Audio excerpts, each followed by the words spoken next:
There are 22 lookout towers listed in the Kettle County Protection District. Only 21 of them are standing. The 22nd burned flat in the summer of 1994, and it still checks in. It checked in on my radio at 7:51 in the evening. A man's voice, steady, no strain in it, calm as a weather report. It gave its number. It said clear skies. It said nothing showing. I wrote the traffic on my sheet because that is what you do with traffic. Then I sat on the edge of the bunk and did the arithmetic. 30 years. I have been putting hands on machinery since I was 19, and I know what a broken thing sounds like. That voice was not broken. What I wanted to know took me the rest of that summer to get about half of. Why does a tower that is ash still have a live call sign in county paperwork? And who answers to it? My name is Wayne. I was 58 that season, and the tower I sat was Sentinel Butte, up above the Cold Fork drainage in the north end of the county. I had the contract from the 1st of June to the last Sunday in September. Before that, I turned wrenches for 29 years at a gravel operation outside Bellamy. Loaders, crushers, a pair of old scrapers that were older than I was. My left knee finally went in a way that does not come back, and a man who cannot climb into a cab is not a mechanic anymore. The district pays a lookout $16.40 an hour and gives you the cabin. It is not money. It was the only thing on the board that year that did not require a knee. My mother is in a care place in Bellamy. Her benefit covers $1,100 of it. I cover the rest. And the rest is $900 and change every month. And that is the size of it. The job is simple, and it is all clock. You are up at first light. You take fuel moisture at 7. You take weather at noon. You scan your quadrants on the hour. You write everything on a pink carbon sheet with your pencil, and the pink copy goes down the mountain every Wednesday. The one part of the day that matters is evening roll. At 7:45, dispatch runs the towers in order, and every lookout answers with their number and their conditions. 22 lines on the sheet. 22 names down the left margin, printed at a shop in the county seat. Line 9 says Dry Fork Ridge. It has said Dry Fork Ridge on every sheet I have ever been handed. I asked about it my first week, and the relief man laughed and said the print order has not changed since the Reagan years. That was a good enough answer, and I quit thinking about it. The dispatcher that summer was Denise Rawl, 11 years on the console, 41 years old, and she ran the evening roll the way a good foreman runs a shift change, which is to say fast and without one wasted word. She has a habit on the air. She clears her throat twice before she keys up, and you hear both of them, and after a week, you can tell she is coming before she says anything. 2 little scrapes, and then her voice. Roll goes 1 through 22. Denise calls 1, 1 answers. She calls 2, 2 answers.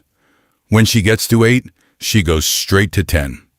She has never once said the word 9 on the air.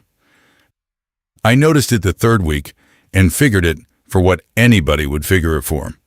A closed station. Half the district was closed stations by then. Budget took 4 towers off the map in '96 alone. So I did not ask. You do not walk into a new outfit at 58 and start pointing at things. The 17th of August was a Saturday. It was 94 degrees at 2 in the afternoon, and the humidity was down to 9%, which is the kind of day that keeps you standing up at the glass instead of sitting. Nothing came in. I had a smoke report at 4 from a tower to the south that turned out to be dust off a haul road. By 7, The light was going orange, and the drainage was filling up with shadow the way it does. At 7:15, Denise cleared her throat twice and started roll. 1 through 8 went the way it always goes.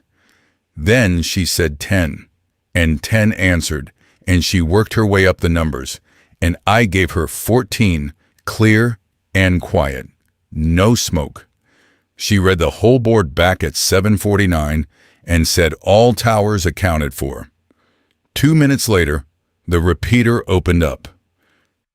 You hear it before you hear the voice. Our repeater sits on a ridge west of the county line, and it puts out a little double click when it drops. Anything that comes through the district channel comes through that box, and the box does not open for just anybody. The voice said, Dispatch, 9, Dry Fork Ridge.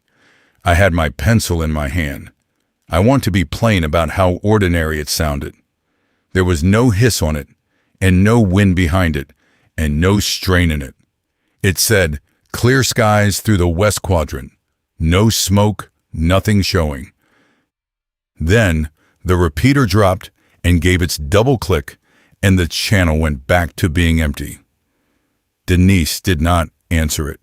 Nobody answered it. 21 towers had their radios on, and not one of them keyed up. I sat there with my pencil over line 9, and I did not write anything. And then I did write something, because I have kept records my whole working life, and a man does not stop just because the record turns strange. I wrote the time, and I wrote the traffic word for word. Then I went out on the catwalk and looked west, where Dry Fork Ridge is, 11 miles out and a little north of the sun going down. There is nothing on it. There has been nothing on it since before I had gray in my beard. I gave myself the easy answers first, the way you do when a machine makes a noise you do not like. Skip. Atmospheric conditions bounce a signal a long way on a hot night, and a man in another state with an old set could land on our frequency by accident. That happens. That is a real thing. Except our repeater will not open for a stranger. It wants a tone sent along with the carrier, a specific pitch. And if the tone is wrong, the box ignores you. That tone belongs to this district, and nobody else has a reason to have it programmed. And the voice had come through the repeater. I heard the double click. I sat with that for about an hour, and then I got up and shimmed the second porch board, because it pops when you step on it, and I had been meaning to get to it for a month, and because I needed to hold a tool. Wednesday, the supply run came up. Denise drove it herself. The seasonal driver had gone in for a hernia, and she was covering, which is how a dispatcher ends up on a fire road in her own truck with 40 gallons of water and a case of soup. She is a small woman, and she carries things 2 at a time, so she only has to make 1 trip. She would not let me take the water. We got everything inside, and she stood in my doorway looking at the wall where I keep the sheets on a nail. 60-some pink carbons, ordered by date. You write more than the last 3 put together, she said. I told her I was a mechanic. Mechanics write things down or they take the same thing apart twice. She almost smiled at that, and then she saw the 17th on top of the stack, because I had put it on top on purpose, and the almost went out of her face. I asked her who Kettle 9 was. She cleared her throat twice, standing right there in my cabin with no microphone in her hand, and I do not think she knew she did it. Line 9, she said, not the other. I asked her what the difference was.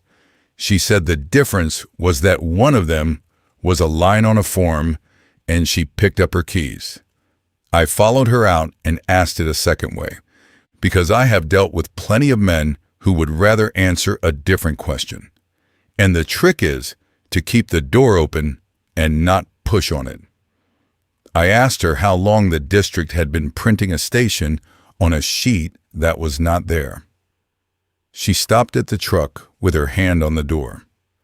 Out past the porch rail, the drainage was full of heat haze, and you could see about 4 ridges, and the 4th one was dry fork, blue and low, and bare on top. "Since before me," she said. I asked if anybody had ever heard it before. She looked at the 4th ridge and not at me. That is when I understood she was not deciding whether to lie. She was deciding how much of a true thing to hand over. "It is always the 17th, she said. Then she got in the truck and pulled the door shut and rolled the window down 2 inches, the way people do when they have one more thing. "Do not write it on the pink copy," she said. "Write it wherever you want, not on the pink copy."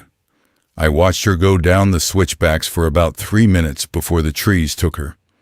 Then I went back in and pulled the stack off the nail and found the 17th, and I looked at what I had written, and I looked at the date printed in the corner where the shop prints it. August 17th. I got out the district phone book, the paper one, and there is a page in the back with the station history on it. 1 line per tower, put there years ago by somebody who cared. Dry Fork Ridge, built 1939, rebuilt 1962, destroyed by the Bell Creek Fire. The Bell Creek Fire started on the 15th of August in 1994 and ran for 9 days. So the tower did not burn on the 17th. The tower burned on the 19th. Something else happened on the 17th, and it happened at 7:51 in the evening, and 30 years later, it was still coming through the box on my wall and telling me there was nothing showing. I had 4 days off at the end of August, and I spent 2 of them in the county annex basement in Bellamy, which is a long room with a drop ceiling and 40 years of boxes on steel shelving. The clerk was a woman about my age who ate her lunch at the counter out of a plastic container. She told me records requests took 10 business days. I told her I was not requesting anything. I told her I was district staff and I wanted to look at old dispatch day sheets, and I put my identification on the counter and let it sit there. She looked at it a while. Then she said the fire district boxes were on the north wall and that she locked up at 4:30 sharp.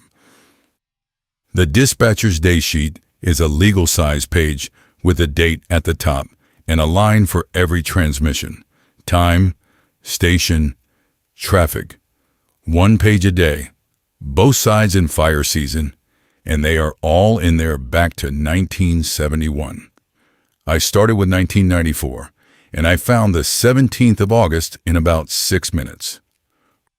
Roll ran at 7:45. Every tower answered. At 7:51, there is a line in a woman's handwriting that says 9, dry fork, clear, no smoke, nothing showing. The next line down says 9, no further traffic. Then the sheet stops in the middle of the page. There is a diagonal line drawn through the empty part, which is what you do at the end of a shift, and the initials at the bottom belong to somebody I did not know. That was the last check-in Dry Fork Ridge ever made, and it happened 2 days before the fire took the ridge. Here is what took me another hour to see because it was too simple to look at. Dispatch marked 9 clear at 7:51 and marked him with no further traffic, and that is the paperwork way of saying a man is accounted for. Nobody looked for Ray Ostrander because on paper he was fine. I found his name in a personnel index that was not supposed to be in that box. Raymond Ostrander, seasonal lookout, Dry Fork Ridge, 9 seasons. Under status, somebody had typed the word active and never typed anything else. They found his truck at the trailhead on the 21st. They never found anything else, and the ridge burned over the top of wherever he was. I sat in that basement with my reading glasses on and my knees stiff from the folding chair, and I went year by year, forward, one box at a time. 1995, 17th of August, 7:51. 9. Dry Fork, clear, no smoke, nothing showing. 1996, same line. 1997, same, different handwriting almost every year, because dispatchers come and go, and every single one of them wrote it down the way I had written it down, because that is what you do with traffic. 9 different hands over 30 years. Not one of them wrote a note about it. Not one of them wrote a question mark. That is the part that got into me, not the voice, the obedience. I made copies of 11 of those sheets at a dime a page, and the clerk let me use the machine. And while it was running, she told me the fire district had a second box on the south wall that was money and not radio, and did I want that too? I said yes without knowing why. The south wall box was reimbursement vouchers. The state pays the county back for tower operating hours, so much per manned hour, and every year the district sends the state a form with the numbers on it. Every one of those forms, going back 30 years, has a line for Station 9, 1 hour, $17.40. The state has paid Kettle County $17.40 a year to operate Dry Fork Ridge Lookout every year since 1994, and Kettle County has cashed it, and nobody has ever once looked at it, because the review threshold on that form is $25. Anything under $25 clears without a human being reading it. I want to say plainly what I was holding. A tower that does not exist checks in 1 time a year, in a dead man's voice, and the check-in generates a line on a form, and the form keeps the station on the register. And the register is why the print shop keeps putting Dry Fork Ridge on line 9 of my sheet. The paperwork was not a record of the thing. The paperwork was the thing's foothold. I got back on the mountain that Thursday and called Denise on the office line, the landline in the district shed, so it would not be on the air. I told her I had it figured. I told her it was a stuck repeater somewhere, an old base station up on Dry Fork's power pedestal, solar trickle, a timer, a loop tape. I have seen equipment do stupid things for decades after everybody forgot about it. She let me talk the whole way through it. I gave her the full theory, all of it, and I was pleased with it. Then she said, "Wayne, my console never showed a carrier." I asked her to say that again. She said the district records every received signal at the console, not the audio. Just the fact of it, a timestamp and an input printed on a strip. She said she had pulled the strip for the 17th the next morning, the way she had pulled it the last 9 years. Between 7:49 and 7:55, there is nothing on it. No carrier, no tone, no input from any tower or any repeater. The channel was empty while I was listening to a man talk on it. I did not have anything to say for a minute. She had been right, and I had been wrong. And I had been wrong loud, and there is no good way to stand in that. She said, "You want to come down here Saturday?" The district office is 2 rooms over the old fire hall in Bellamy. The dispatch room has the console, a scanner, a coffee maker with a burn ring on the plate, and a board on the wall by the door. The board is oak, about the size of a cabinet door, with brass pegs in 2 rows. A brass tag hangs on each peg, stamped with a tower number. When a station is open for the season, the tag hangs. When it closes, the tag comes off and goes in the drawer. 22 pegs, 21 tags. Peg 9 is bare, and the wood around the hole is worn bright. Denise saw me looking at it, and she cleared her throat twice, in a room, with nobody keying anything. Tag came off in '94, she said. The register never got the same treatment. That was the turn in her. Up to then, she had been standing in the doorway of the thing. Now she walked me over to the file cabinet and pulled the drawer and got out an envelope with the fire's name written on it in pencil. Inside was the brass tag for 9, heavier than it looks. The stamp number is worn almost smooth on the backside, the way a thing gets in a pocket, and it had been in an envelope in a drawer for 30 years. I asked her what she wanted me to do with it. She said, "Nothing. Just do not answer it."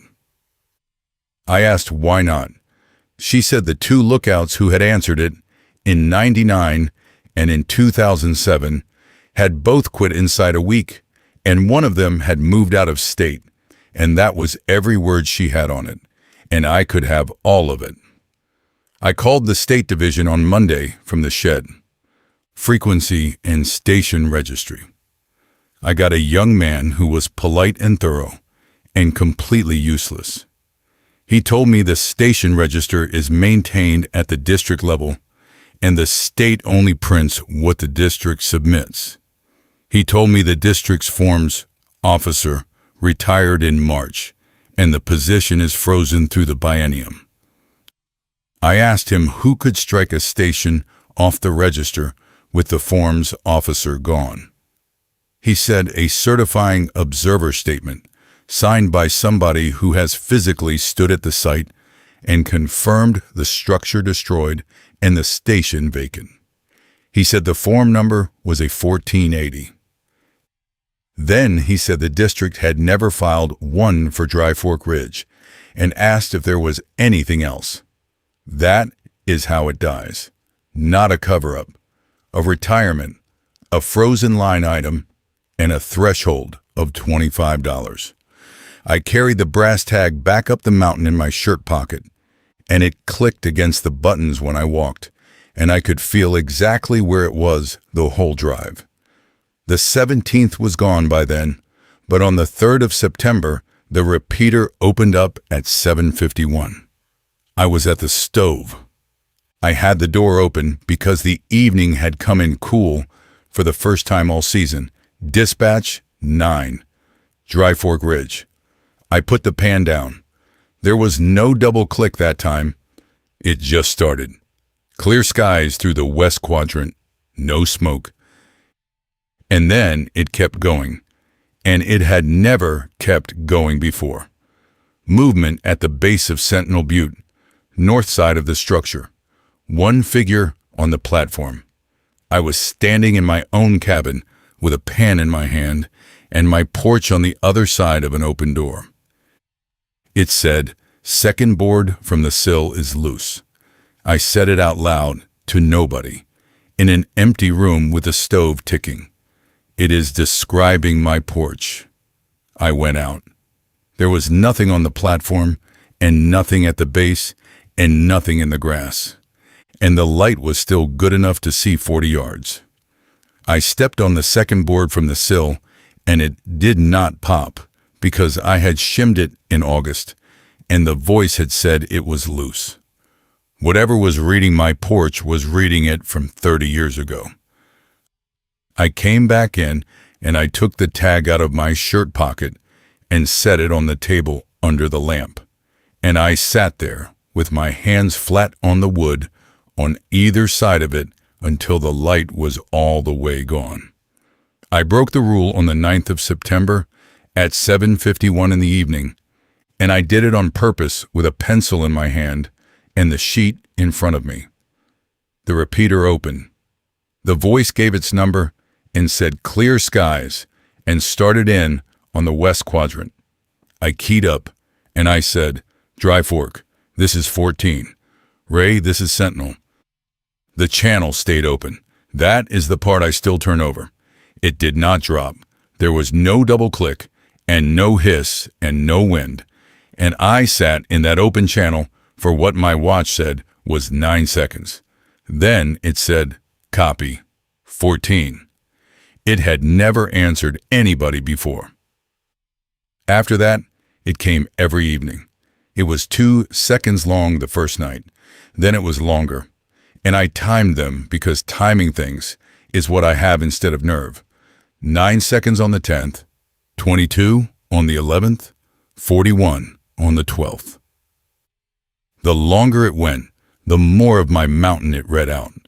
The stain on the west glass, the count of steps up from the parking spur, which is 31 and always has been.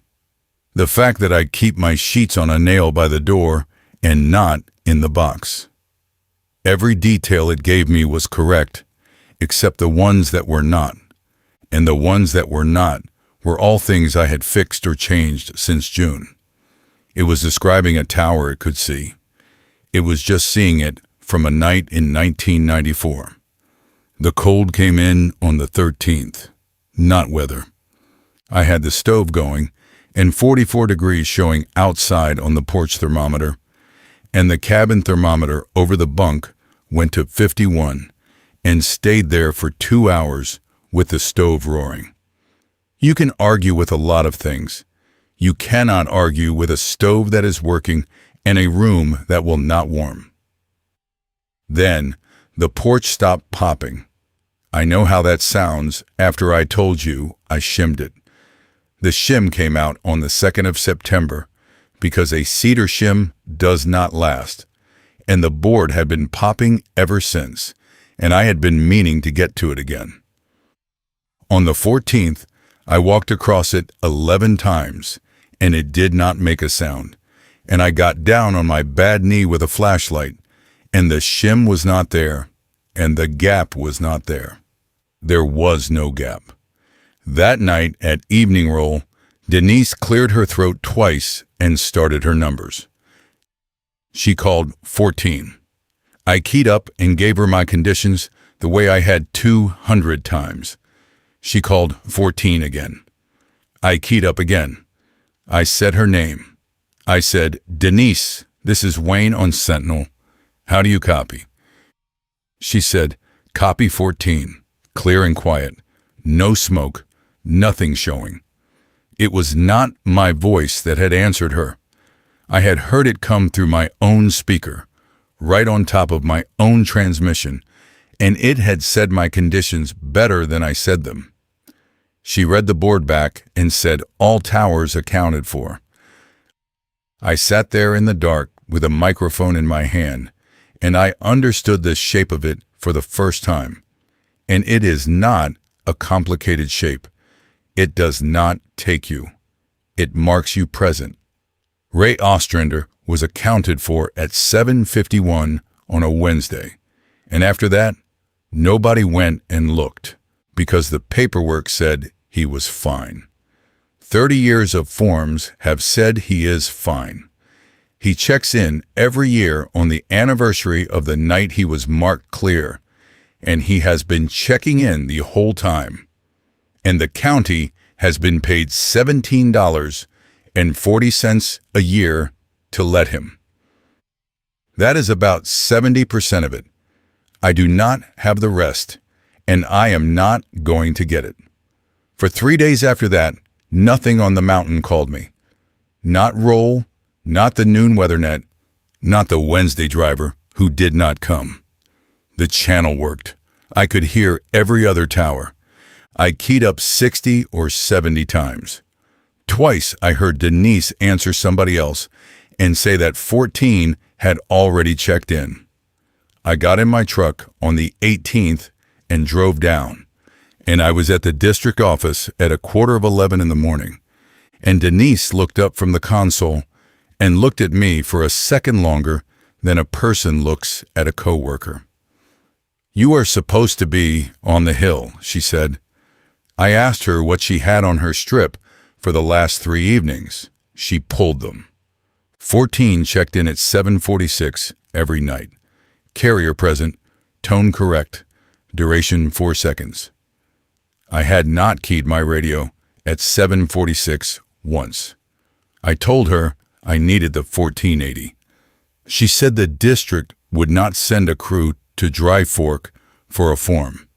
11 miles of road that has not been bladed since the fire, then 2 miles on foot, and it is a burn scar full of down timber, and nobody has a budget line for it. I told her I was not asking the district.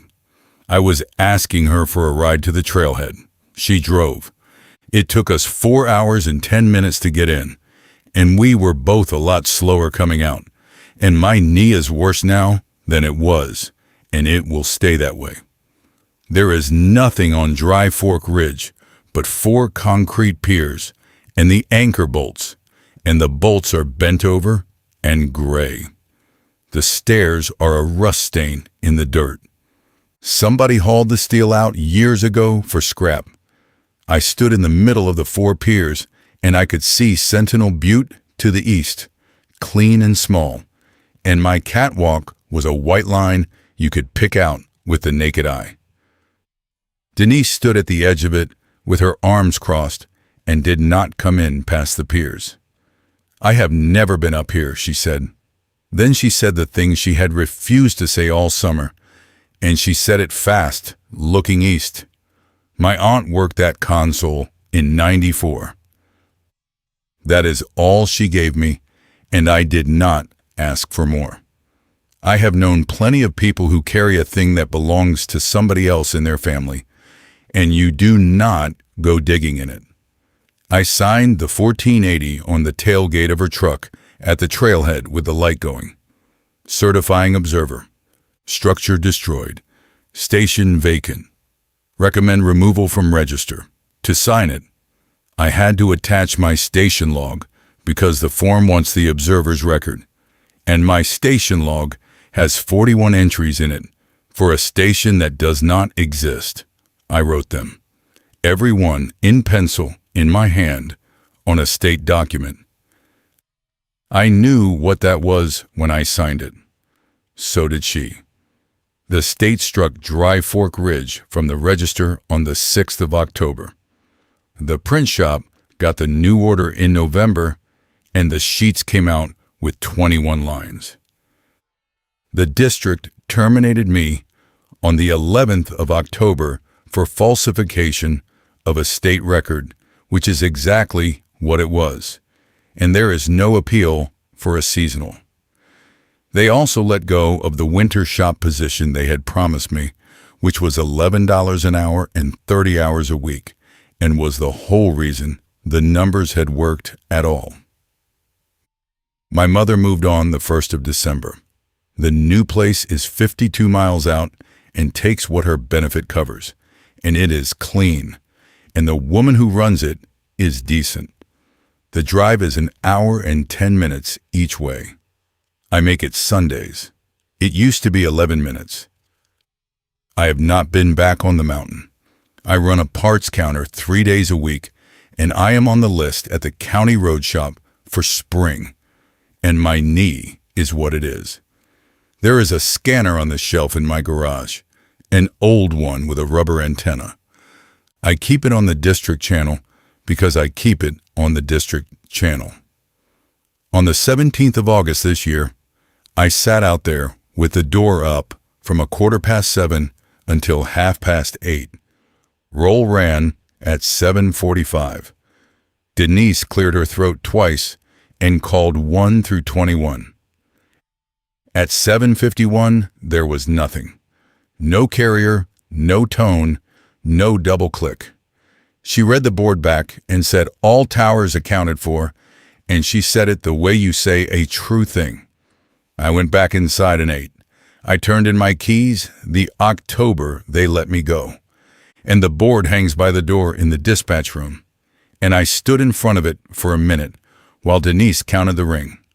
22 pegs, 21 tags.